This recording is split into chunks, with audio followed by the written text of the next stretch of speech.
Programa Evangelho no Lar. Oferecimento Mundial Lar e Construção. A melhor opção para a sua obra. Avenida Ricardo Teixeira, 715. Agropan, um bom amigo do produtor rural. Avenida Senador Bueno Brandão, 139.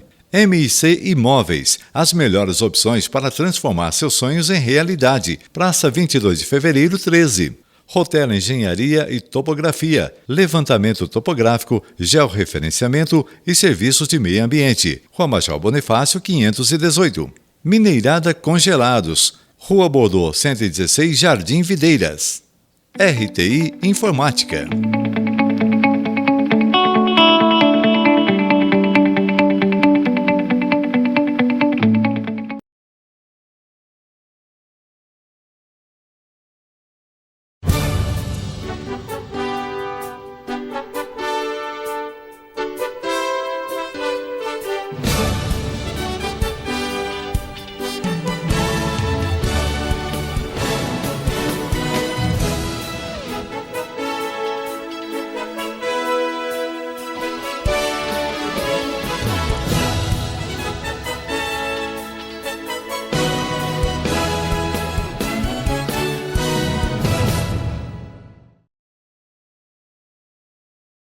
Tão belo e tão significativo como este. Então, naquela sinfonia, a Sinfonia Coral, considerada uma das mais belas do mundo, havia um cuco-iá artificial, que faz parte da bela sinfonia. Então eu comecei a compreender que todos nós somos musicistas da divina sinfonia de Deus. Talvez estejamos com aparelhos que ainda não sabemos perfeitamente manipular. Talvez sejamos candidatos um pouco preguiçosos. E sabemos que determinado aparelho, uma harpa, parece-me muito mais difícil de ser tocada do que talvez uma flauta. Mas a verdade é que quando a harpa lamenta as suas notas profundas e os dedos quase sempre de uma jovem, de uma mulher, ou de um homem, pouco importa, mas mão de um anjo traz uma sonata delicada que nos comove às vezes até as lágrimas. E quando uma flauta, no momento de um ato religioso, foi onde eu a ouvi pela primeira vez. Criança, católico, no momento em que o padre levantava a Eucaristia e uma flauta no coro da igreja cantava um dos salmos de Davi. Eu nunca me esqueci. Já se passaram quase 90 anos. E eu ouço a flauta dentro da minha alma. Então me recordei que Oscar Wilde, esse notável escritor inglês do século XIX, um dos mais irônicos da literatura universal, escreveu um pequeno conto muito interessante, A Flauta e o Sabiá. Certo dia, numa sala muito bem adornada, estava um grande piano de cauda. E acima, uma gaiola. Uma gaiola muito bem ornada e um sabiá. Era mais ou menos 9 da manhã, eram esses minutos, quando o sabiá começou a cantar. E em cima do piano, em um estojo de veludo, estava uma flauta de prata. Então o sabiá cantou e a flauta ficou incomodada. Quando o sabiá acabou, ela pediu licença. Olá, companheiro, como é que você tem coragem de cantar diante de mim? O sabiá olhou pela gaiola. E você quem é? Eu? Eu sou a flauta. O instrumento mais nobre de uma orquestra. Sou eu quem embala os ouvidos de um rei. Sou eu que estimula a carícia de um par de namorados. Sou eu que na igreja se reporta ao momento glorioso de Cristo na ressurreição. Sou eu. Ele diz, basta, basta. Mas desculpe, eu não sabia que havia flauta. O que é que você faz? Aí então a flauta disse, que estupidez. Como é difícil viver no mundo com tanta gente ignorante. Você não sabe o que eu faço? Eu canto, eu toco, e o mundo se comove com a minha melodia. O sabiá olhou e disse, você canta? Então essas coisas que tem por aí, essas válvulas, é a minha voz. São os meus diferentes tons para formar a beleza do meu sopro. O cardeal diz, oh, senhorita flauta, desculpe a minha ignorância. Cante um pouco para eu ouvir. A flauta olhou bem para o sabiá e disse, como tu és ignorante. Para eu tocar, necessito que alguém me sopre. E o sabiá perguntou, mas se alguém não te soprar, eu fico muda. Porque eu tenho som, mas é necessário que os lábios de alguém, com um pouco de hálito, empurre em um vento delicado, e eu transformarei aquele vento em notas melodiosas. O sabiá então respondeu, pobre de ti, então se tu quiseres agora cantar, tu não consegues? Ela disse, não, não é assim. Eu sou a flauta, o objeto dos reis, dos momentos religiosos. E o sabiá sacudiu as penas e disse, oh, como eu te lamento. Eu até acredito que tu toques para os reis, mas eu queria que tu tocasses para mim, que sou o rei das aves, que canto, talvez melhor do que quase todas as aves. Há uma chamada o Irapuru, nas matas do Brasil. Há outra, mas eu canto para todas. Eu sou o sabiá. E a flauta, envergonhada, recolheu seu estojo e puxou a tampa. Olha que coisa paradoxal. Há pouco, nós vimos a beleza de um cuco artificial. E agora nós vemos uma flauta artificial parada dentro de um estojo de prata e de veludo, porém silenciosa, porque falta o sopro. E um pássaro, digamos como Jesus, que tem 2 côvados, cantava e embelezava a terra. Nós somos sabiás divinos. Alguns somos flautas, vaidosos, pedantes, cheios de vazios existenciais. E nós esquecemos do valor grandioso das avesitas, as pequenas aves de rua, colocando a linguagem do meu tempo infantil, pardais. Humberto de Campos, o grande literata, dizia que as crianças que hoje chamamos de rua eram pardais da cidade. Os pardais da cidade. E eu me lembro da minha cidade com os pardais. Quando vim morar na capital, eu vi os pardais pegando os ônibus. Um dia eu li Jorge Amado e ele falava sobre os capitães de areia, os pardais que dormiam nos areais das praias.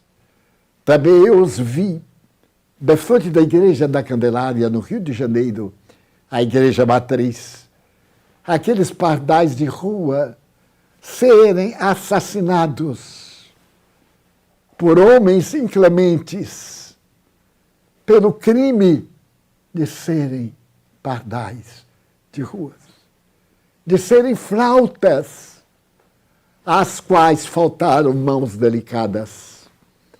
para que ela pudesse cantar como o sabiá, cujo sopro estava dentro da alma. E então, durante a vida inteira, eu procurei, com outros corações, encontrar o sentido da existência física. E a ciência espírita me deu como objetivo educar. Allan Kardec fala que a educação é o único adversário da crueldade e do materialismo. Também fala que a educação irá remover todos os obstáculos ou todos os recursos que facilitam a degradação da humanidade. Mas ele era um emérito educador. Jesus recusou todos os títulos, menos o de mestre. É tão comovedor o diálogo, porque era um rapaz, era um jovem. Olhou para aquele homem quase transparente de ternura, e apaixonou-se por aquela visão etérea. E disse: Senhor, eu gostaria de seguir teus passos. Bom mestre. E Jesus lhe disse: bom, não chames a ninguém de bom, porque bom só é meu Pai. Agora, mestre, sim, porque eu o sou, o divino mestre da humanidade. Mas aquele homem não podia seguir Jesus. Ele estava interessado na herança. O pai estava doente, ele queria estar ao lado para fingir-se de bom filho, mas, em verdade, para poder velar pela herança que lhe cabia. E Jesus, então, chamou-nos, a nós, os pardais da cidade, a essas crianças despidas e abandonadas, que vão para as portas de casas, de igrejas, monturos, ou simplesmente o chão. Como me disse um menino na Índia, ele perguntei: como é seu nome? E ele me disse no inglês horrível: Tamil. Tamil. Ele estava tão sujo. Tamil, você precisa tomar um banho. Ele disse: mas eu tomo banho. Como você toma banho? Sim, nas partes fundamentais, norte, sul, leste, oeste. E eu não pude resistir aos pontos fundamentais de um menino de 8 anos, sujo. E mais do que isso. E ele perguntou: e o seu nome? Eu disse: Divaldo. Ele disse: difícil, não é? Eu digo: depois acostuma.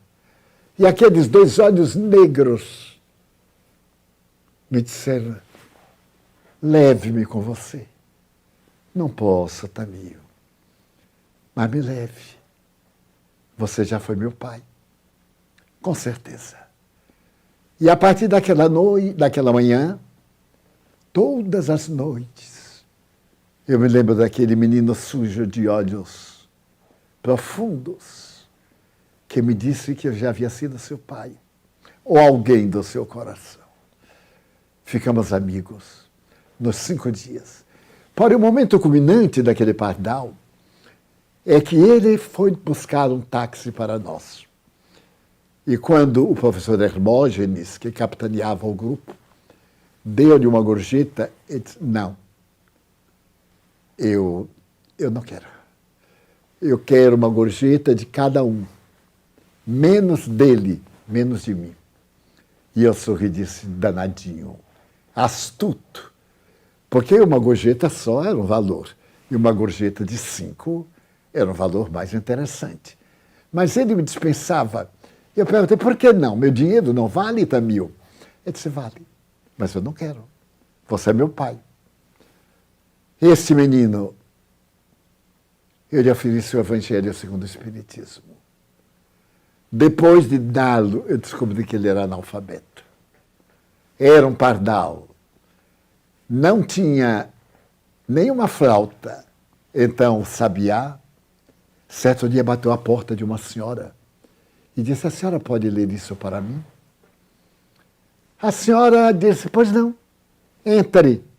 Era uma professora aposentada. Como Deus nos leva, como este mundo é curioso, as voltas que dá a vida. Tem um livro da médium Zilda Gasparetto, a esse respeito.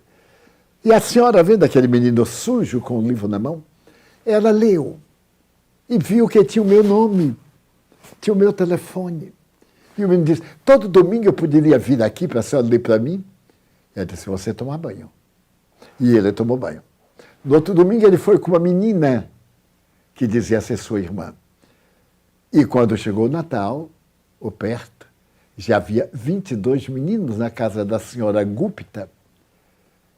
Ela havia transformado a sala de manhã dos domingos da sua casa numa escola de amor. E muito bem, ele me telefonou. Eu pedi para ela telefonar, porque ele estava excitadíssimo, gritava. Eu não falo inglês, ademais. Mas ela falando suavemente, eu consegui entender.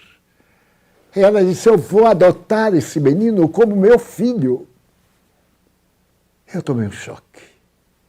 E disse, senhora, a senhora está tirando dos céus uma estrela para botar na noite escura? Estou.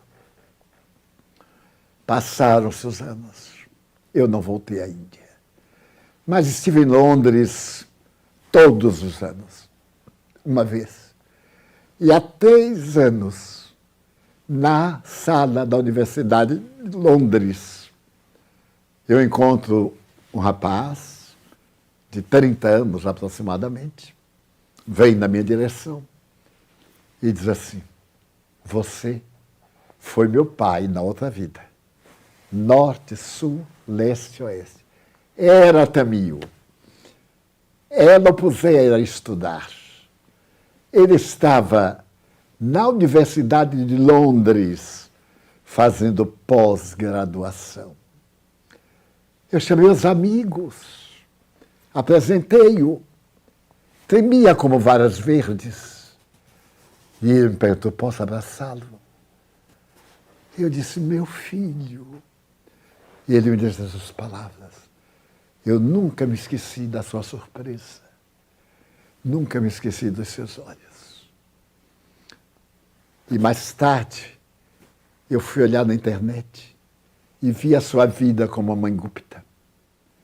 E me prometi que não o decepcionaria.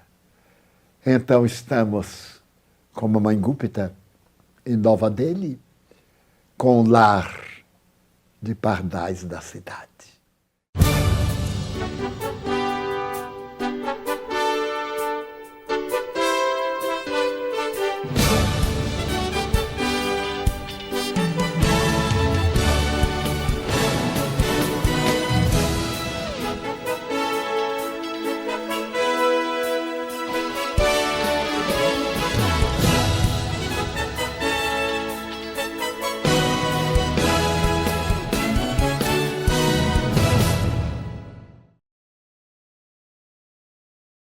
Programa Evangelho no Lar. Oferecimento Mundial Lar e Construção. A melhor opção para a sua obra. Avenida Ricardo Teixeira, 715.